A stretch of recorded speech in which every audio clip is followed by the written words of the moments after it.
এই শুনেই তামান্নার মায়ের চোখে পানি চলে আসে। তামান্না বলল, মা, হাসিব যখন এত করে বলতাছে তুমি খাও তবে। আচ্ছা, আমি খাবো। খুশি তোরা দুজন এখন? হাসিব বলল, অনেক খুশি এখন। তো এইভাবেই দিন কাটতে লাগলো তামান্না এবং হাসিবের। হঠাৎ একদিন তামান্নার মায়ের কাছে একজন মহিলা আসে, এসে কিছু কাগজপাতি সম্পর্কে বুঝে নিতেছিল, কারণ তামান্নার মা একজন আইনজীবী ছিল আগে। ঠিক তখনই হাসিব আর তামান্না কলেজ থেকে বাসায় আসে, দেখতে পায় যে একটি মহিলা বসে আছে। যখনই হাসিব মহিলাটার দিকে তাকায়, তখনই মহিলাটি বলে ওঠে, এই খুনিটা এখানে কি করতেছে? হ্যাঁ, আপনার পিছনে লেগেছে নাকি এবার? হাসিব বলল, মা, তুমি এখানে বুঝলাম না, তোর এই মুখে আমাকে মা ডাকবি না, তোকে বলছি না আমার কথা, আমাকে কখনোই মা ডাকবি না। হাসিব বলল, কি করলে বিশ্বাস করবো আমি বাবাকে হত্যা করি নাই?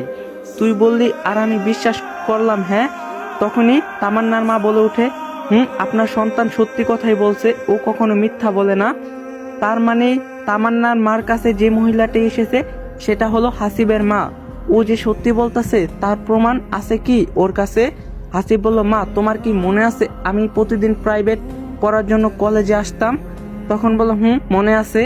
হাসিব বলল, আমি সেই দিন সকালবেলায় প্রাইভেটে গিয়েছিলাম। তুমি তো জানোই আমার প্রাইভেট সকাল 8টা থেকে 10টা পর্যন্ত, তাই না?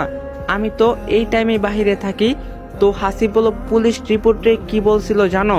এই খুনটা করা হয়েছে 8টা থেকে 9টার মধ্যে করা হয়েছে। কিন্তু মা, আমি তো এই সময় প্রাইভেটে থাকি। আমি যখন বাসায় 10টার পরে আসলাম, এসে দেখি যে বাবা ওনার রুমে শুয়ে আছে, কিন্তু একটা চাকু তার পেটের মধ্যে ঢুকানো।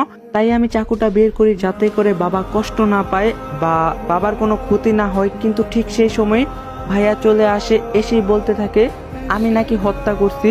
তামান্নার মা বলল, তার মানে এখানে মাস্টার মাইল